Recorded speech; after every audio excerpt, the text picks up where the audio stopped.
Comment descendre le larynx pour chanter? L'exercice facile. Bonjour à tous et à tous, je suis absolument ravie de vous retrouver pour cette nouvelle vidéo. Bienvenue à toi si tu es nouveau sur ma chaîne, tu vas retrouver ici une quantité de vidéos sur la voix, des exercices, des échauffements, enfin bref, un joyeux contenu que je suis certaine que tu vas adorer. Donc évidemment, abonne-toi, actionne la cloche et rejoins la communauté.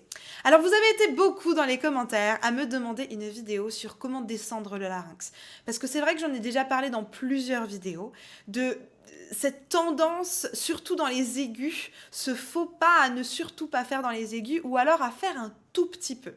Mais vous avez été beaucoup à me dire dans les commentaires, non mais d'accord, ok on le fait pas, mais si on a envie de le faire, comment est-ce qu'on peut descendre ce larynx? Parce qu'évidemment, et on va le faire juste avant le petit exercice, je vais surtout vous expliquer à quoi ça sert. Quel chanteur on peut retrouver avec des larynx un peu plus bas, quels sons, comment l'utiliser, dans quel contexte. Et une fois qu'on aura bien mis ça en place, on va faire l'exercice ensemble. Et je vous inviterai vraiment à le reprendre un petit peu tous les jours si c'est quelque chose, un son et une couleur que vous souhaitez installer dans votre voix. Juste avant de démarrer, je me présente très rapidement pour ceux qui ne me connaissent pas encore. Je m'appelle Elena Hurstel et je suis votre coach vocal depuis 2013. Pour faire de votre voix votre allié numéro 1. N'hésitez pas à rejoindre moi également sur Facebook et sur Instagram. Et si ce n'est pas encore fait, dans la description, il y a un petit cadeau qui vous attend. C'est une masterclass complètement inédite et gratuite. Petit cadeau que je vous offre. N'hésitez pas, c'est juste dans la description. Il vous reste uniquement à cliquer. Allez, on rentre dans le vif du sujet. Vous avez l'habitude que je vous le dise. Allez me chercher de quoi noter, un papier et un stylo parce que croyez-moi, vous allez en avoir besoin. Comment descendre le larynx pour chanter? L'exercice facile. Alors avant de faire ce petit exercice, j'aimerais déjà qu'on se pose la question, mais pourquoi est-ce qu'on doit descendre le larynx? Peut-être que vous êtes là et vous vous dites, non mais attends, comment ça descendre le larynx? Je savais même pas qu'un larynx, ça se descendait.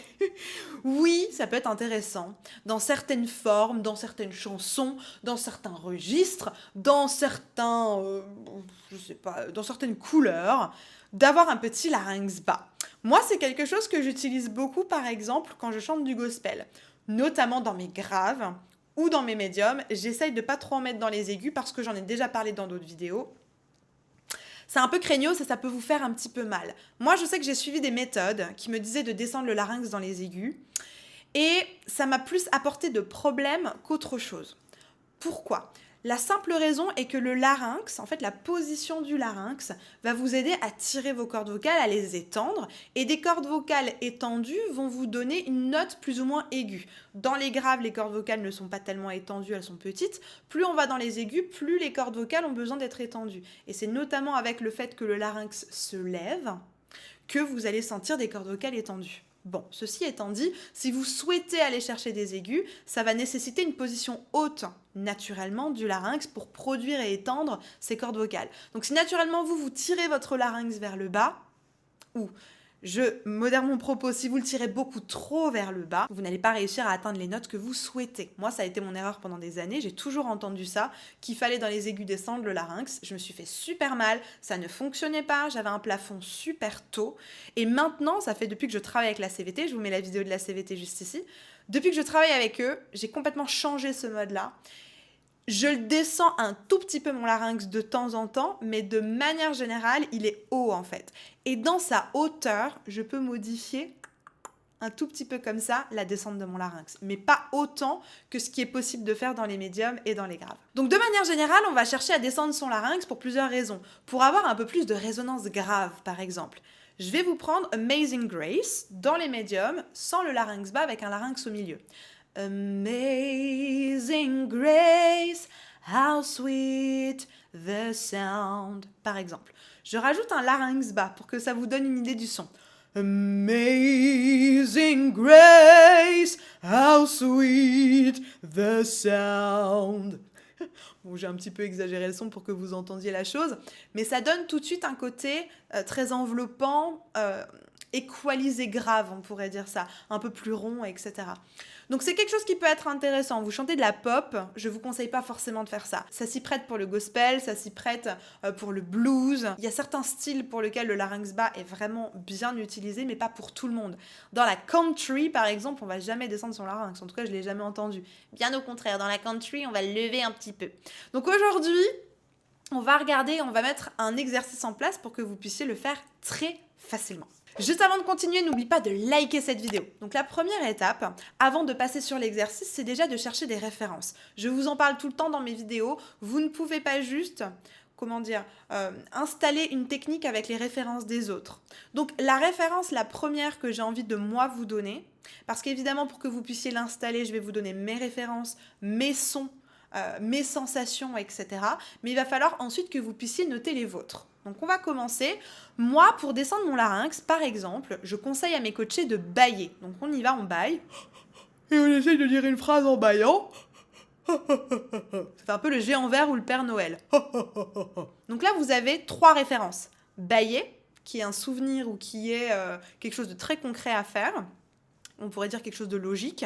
Et on a 2 références imaginatives, à savoir le Père Noël ou le géant vert, par exemple. On va essayer maintenant une référence un peu plus sensorielle. Vous allez, par exemple, poser les mains ici sur votre larynx, sentir la pomme d'Adam. Et l'idée, en fait, ça va être qu'au moment où vous bâillez, vous allez sentir la pomme d'Adam qui va descendre. Donc on y va.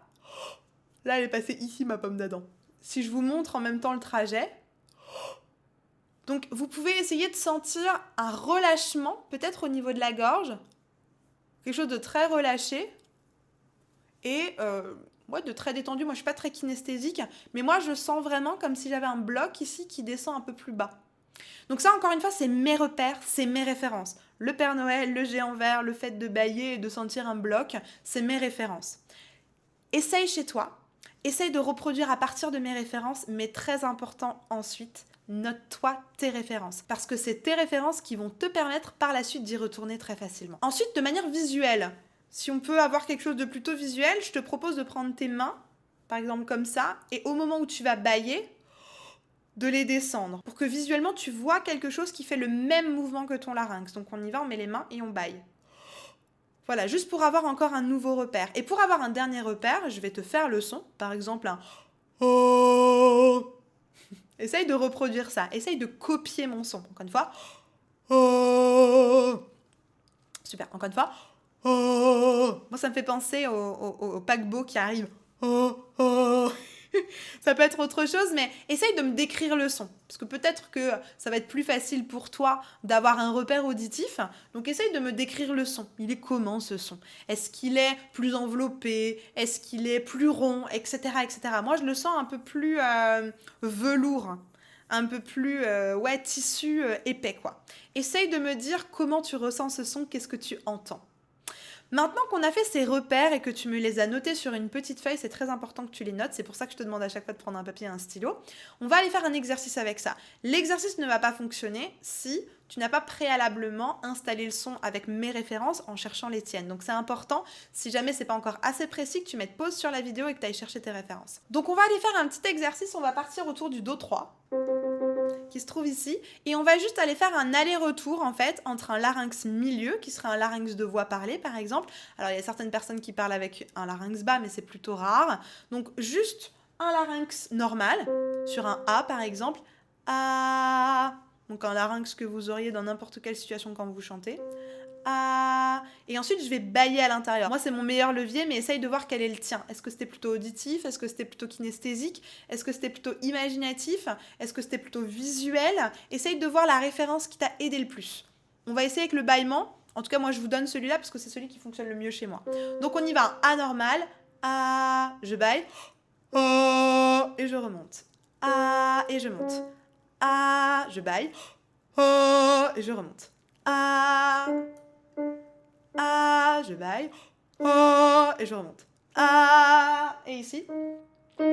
Ah, ah, ah. Alors on est d'accord que ça donne plus un espèce de O qu'un A. Donc on va essayer de faire le son qui est le plus proche du A. Ah, ah, ah. C'est une espèce de A comme ça. Ah, il ne faut pas oublier que les voyelles sont formées à partir de tous ces placements, ce qu'on pourrait appeler autant des placements que des sound colors. Les sound colors, je vous mets la vidéo juste ici. Donc forcément, à partir du moment où on change un paramètre sur un A, sur un I, sur n'importe quelle voyelle, ça va influer un petit peu sur la couleur de la voyelle, c'est absolument normal. On continue ici. A, A, A, et on monte. A, A, A, et on en fait un dernier ici. A,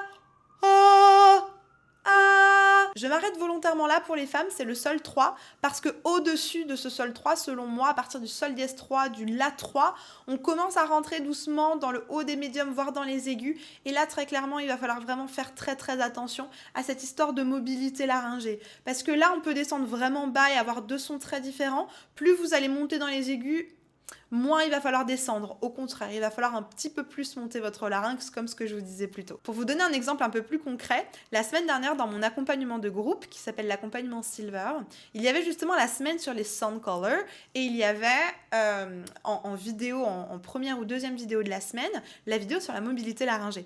Et c'est super rigolo parce que j'ai du coup tous mes coachés qui m'ont envoyé leurs exercices pour que je puisse les corriger, leur donner des petits trucs et astuces, etc. Et il est vrai qu'ils m'ont tous demandé la même chose avant, en mode, c'est vraiment une énigme pour nous ce larynx bas. Et au final, au travers de ma formation et au travers des petits exercices que je leur ai donnés à faire, qui sont beaucoup plus complémentaires que ceux qu'on a fait ensemble aujourd'hui, ils y sont tous arrivés du premier coup. Et c'est vrai que ça m'a surpris parce que c'est vraiment une chose pour laquelle j'ai eu, mais alors zéro retouche à faire. C'est vraiment une des techniques pour lesquelles ils y sont arrivés tout de suite, tout de suite. Donc normalement, vous devriez vous aussi devant votre écran y arriver tout de suite, il n'y a pas de raison. Moi, mes coachés, quand ils m'ont envoyé leurs petits audios et leurs petites vidéos à partir de ma formation, il n'y a eu aucun problème pour que ça marche. Donc vraiment, ça doit être quelque chose de facile. Si ce n'est pas le cas, il faut absolument que tu te fasses accompagner pour que tu puisses installer ça de manière saine. Et si comme mes coachés, tu as envie de le faire avec moi, tu as envie de rejoindre ce super groupe VIP, j'ai envie de dire, de chanteurs que j'accompagne, dans la description, il y a un petit lien vers un formulaire. Remplis-le, on va le réceptionner avec mes équipes et si ton profil fait partie des personnes que j'ai l'habitude de coacher, on va te proposer un petit appel. Pendant cet appel, tu vas faire le point un petit peu avec mes équipes pour savoir quelle est la formule d'accompagnement qui te correspond pour résoudre ta problématique de manière efficace et durable. Donc je te conseille déjà dans un premier temps de refaire un petit peu l'exercice du jour, mais surtout très important, et ça je tiens à le souligner, ne pas forcer le volume sonore. À partir du moment où tu descends ton larynx, tu vas avoir une perdition de volume, ça va être moins fort. Donc ne pousse pas ton volume, sinon tu vas engager la gorge et tu vas te faire mal. Engager les muscles constricteurs qui sont dans ta gorge. Donc vraiment fais attention, le fait de baisser le larynx va enlever du volume sonore, donc ne pousse pas le volume. Je t'en parlais un petit peu plus tôt de la vidéo sur les sound colors, sur tout ce qu'on pourrait appeler la résonance, la couleur de son, etc. J'en ai fait une vidéo un peu plus globale où je te présente tous les sound colors dont fait partie le larynx bas. Je te la mets juste ici la vidéo, n'hésite pas à aller la regarder parce qu'elle est vraiment complémentaire avec la vidéo du jour.